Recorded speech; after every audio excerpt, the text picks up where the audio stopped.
Hi there. Today we're going to talk about SheerSEO's rank tracking features, and we're going to explore them, show you how to configure them, and lastly we're going to show a few actions related to them.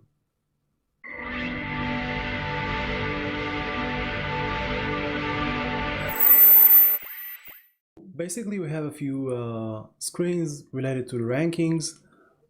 We have the current, the historical screens, and we have a few related to competitors.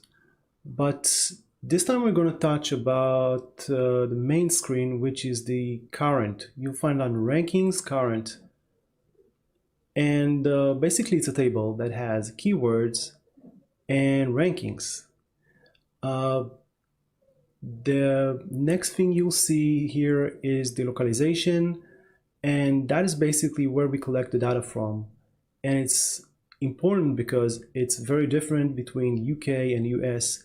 You might find the same keyword ranked totally different in different localizations. So you really need to be aware of that. And the next thing we have is a bit of historical data that we can see. We have the latest progress, which has around 8 last samples, and you can hover over the dots and see the exact rank at that time. If you want more than just 8 to 10 samples of rankings, you can see the full history using this link. So here, for example, and you can play with the dates.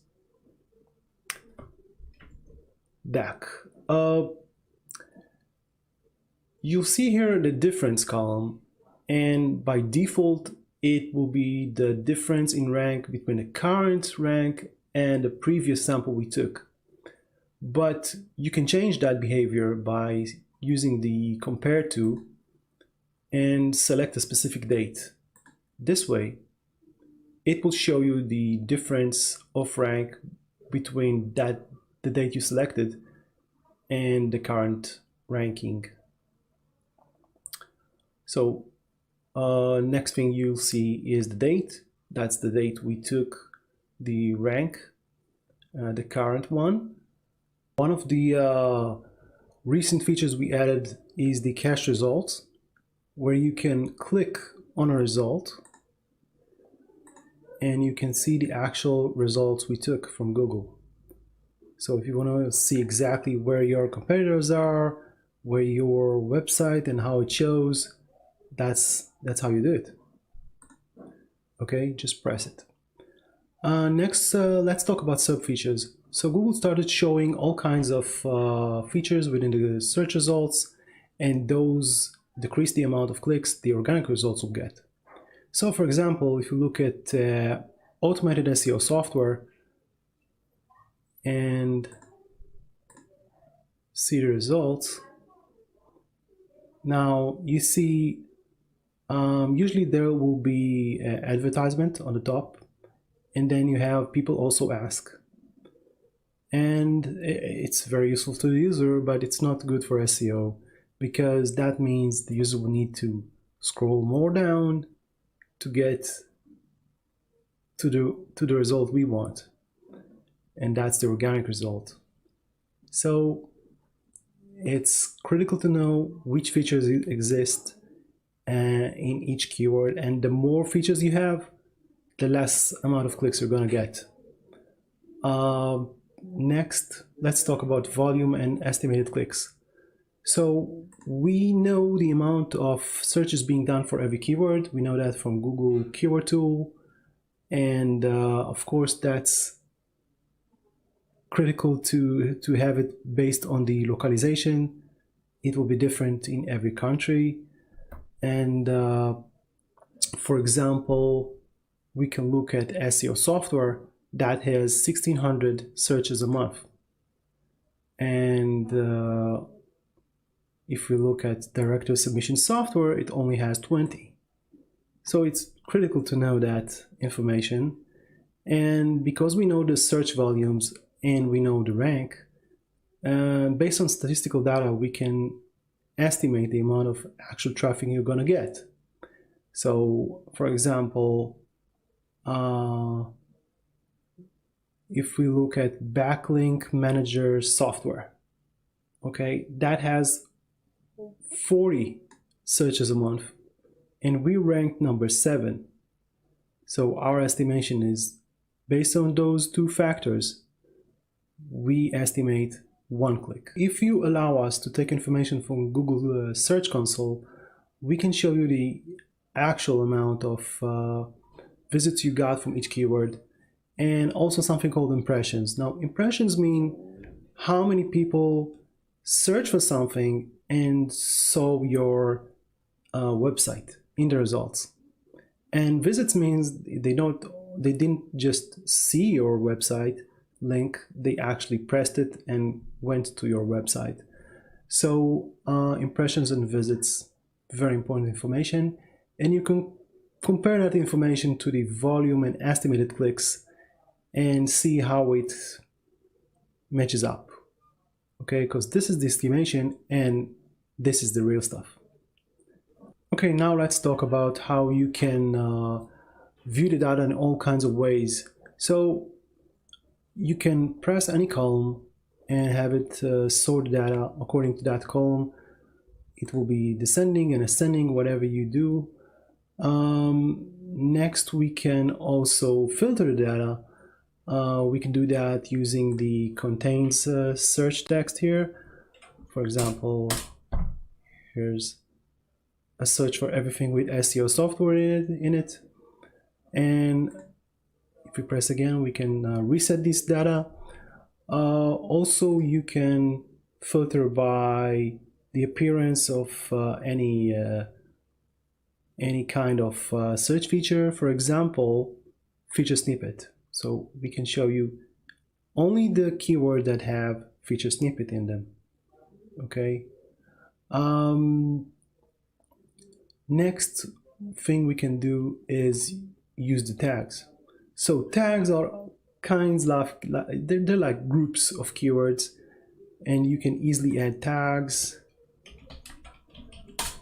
like this, okay? Or you can select a few and then go to actions and add a tag over here. Now, once you do that, you can use the tags filter and you can filter by this tag. Okay, very simple to use.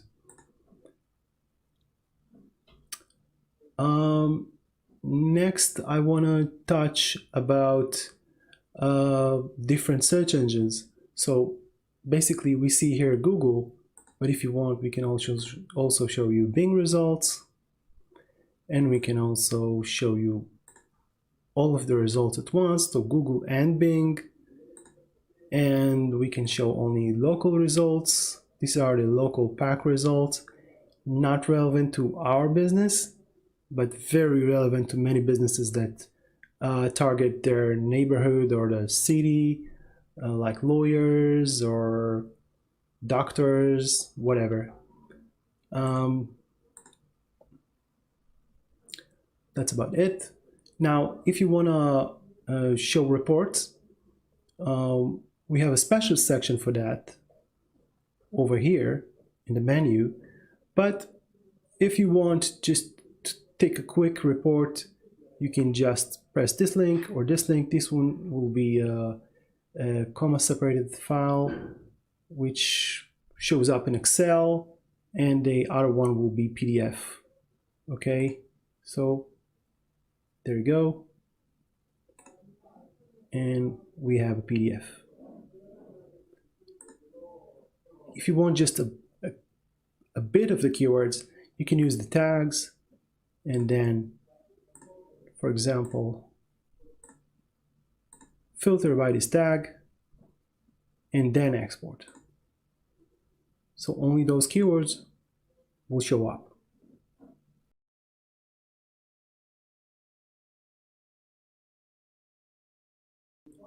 Okay, now let's talk about adding keywords. So there are actually 3 ways to add keywords. Easiest one would be to press the Add Keywords button here and just add a keyword.